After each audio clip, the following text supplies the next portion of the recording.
el cable está cerca, le pedimos a Jorge Vargas que haga su introducción, por favor.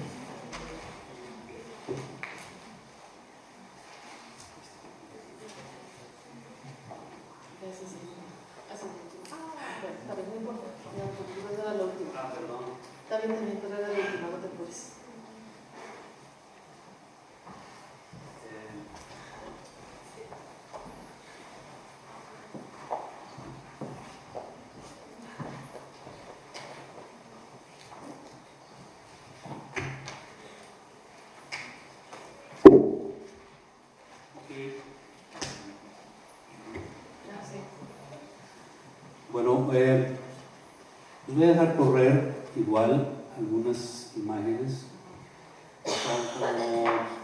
Son tres trabajos que corresponden un poco a, digámoslo así, a una especie de periodo en donde nosotros hemos ido transitando de ciertos intereses dentro de lo artístico, dentro de lo escénico, hacia otros nuevos territorios que sí son, pensaría yo, muy diferenciados de lo que hacíamos antes, ¿no? Y esas son tres piezas, una de ellas es Amarillo, otra se llama Artículo 13, que es una deriva de Amarillo, y Baños Roma. Y a ver si a través de eso alcanzaría yo como a plantear algunas ideas que sirvan no solo como para ilustrar la manera en que como nosotros o yo concibo la idea de espacio, sino también quizá como ideas que funcionen a manera de contrapunto en esta pues, reflexión posible sobre lo que implica la idea de espacio, lo que implica la idea de incluso de arquitectura, ¿no? Esta primera pieza, que es Artículo 13,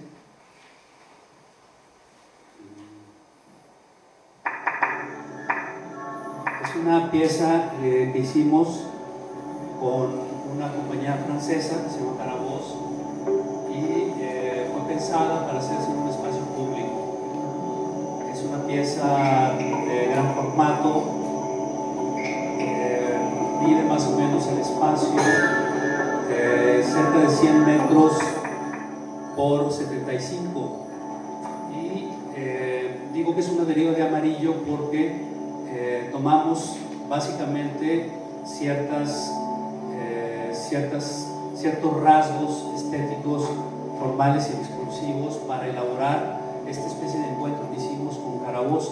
Carabos es una compañía que hace instalaciones de fuego y decidimos como unir en un espacio o confrontar, diría yo, las ambas estéticas, la nuestra que tenía mucho que ver con el objeto encontrado, con el objeto reciclable, con el objeto de bajo rango, el objeto de elaboración industrial incluso, con todo este imaginario de objetos que se construye Carabos que parten de la idea de la flama.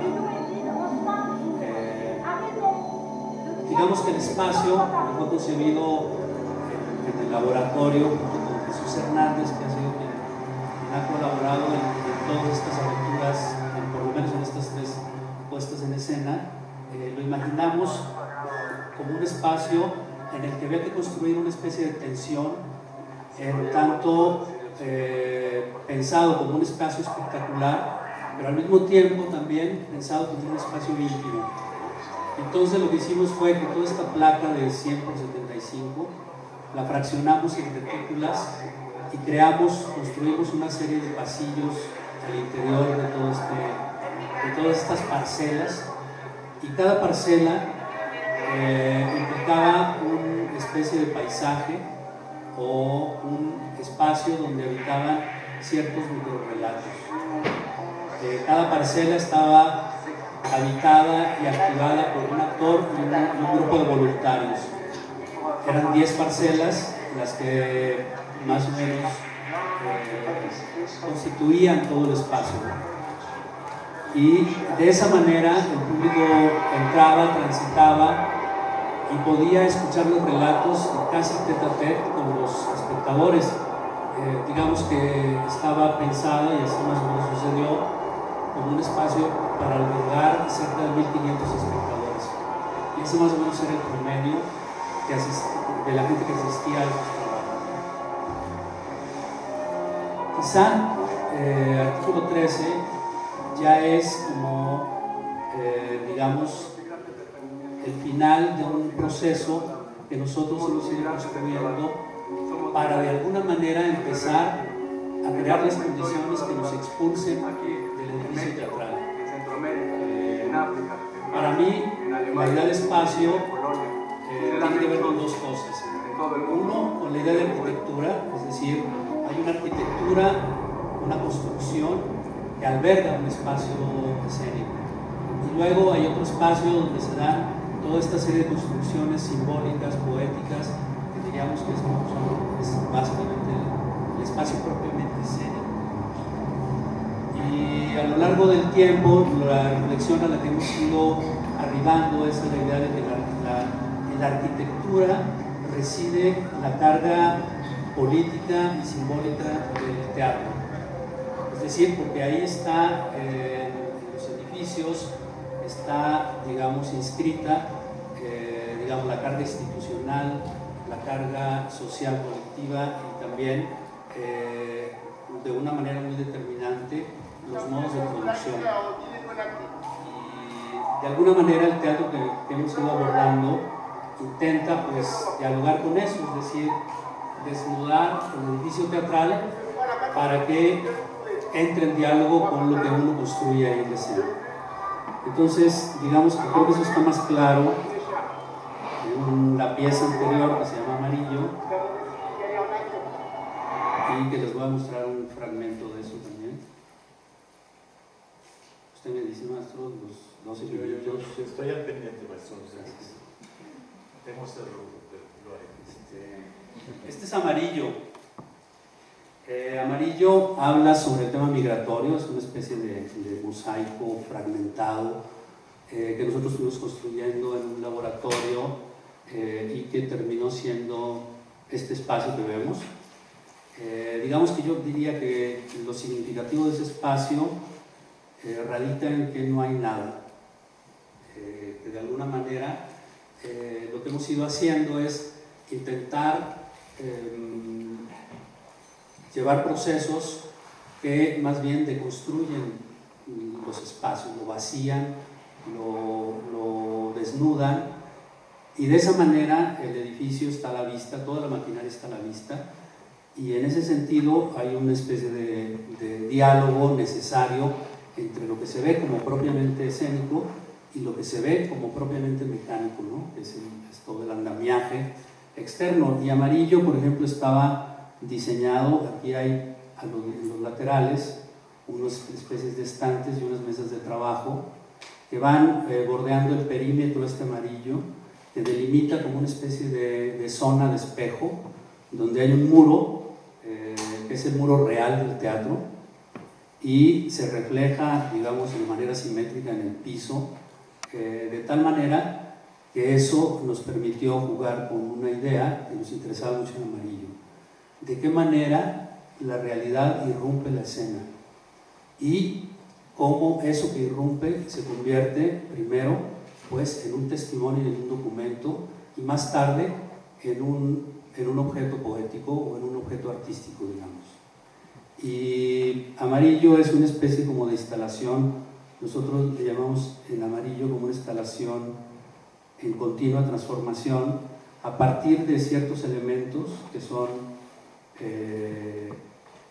lo que nosotros llamamos el kit del migrante, que es un bidón, un backpack, una botella de agua, un bidón de agua, un backpack, unos tenis, y tomamos como un elemento constitutivo de la puesta la arena del desierto, ¿no?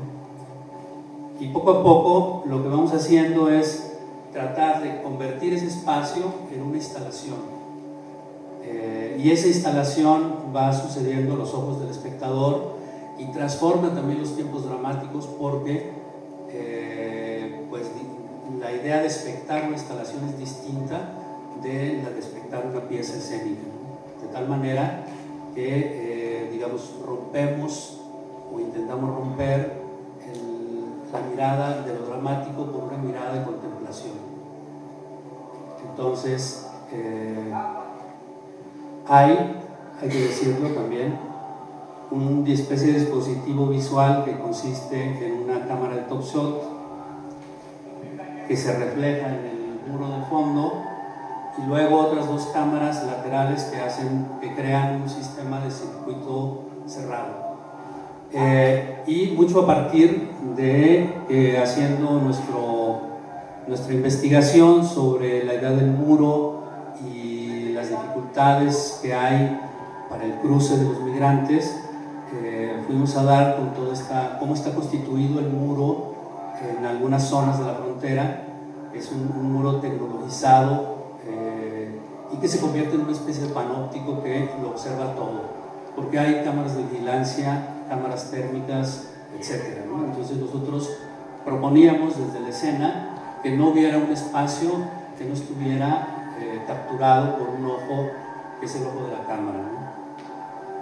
Y luego eso nos sirvió para poder ir en el empleo de ese trabajo relativizando un poco la mirada del espectador en la medida que avanzaba el trabajo, pues qué es lo que estás viendo de manera vertical o horizontal, ¿no? Hasta que llega un punto que parece ser que hay una especie de delirio, porque hay cosas que se mueven de manera vertical, otras horizontal, y voy a mostrar como esos dos momentos. Este es uno. ¿Cuánto? ¿Cómo? Okay. Bueno, este es un fragmento que está pensado también como una reelaboración de esa instalación, en donde coexisten, digamos, dos realidades: el relato, que es el que hace la actriz, y una construcción de cuerpos que hace el actor en el otro extremo del espacio. Y bueno, para tener más tiempo, lo que quería decir un poco es que para nosotros la idea de espacio es pensar un espacio cuyo valor no radica en el sentido de lo estético o en el sentido de las elaboraciones poéticas, sino aquel lugar que está constituido por los discursos que genera. Es decir, qué tipo de discurso está generando ese espacio, más que el valor de lo estético, de las construcciones formales, digámoslo así. De tal manera que Amarillo, por ejemplo, ya que será el ejemplo, para nosotros Amarillo era la construcción de un cuerpo ausente y la mirada panóptica de la cámara de vigilancia, ¿no? Y a partir de ahí nosotros vamos, digamos, casi obedeciendo a los discursos que nosotros detonamos, ¿no?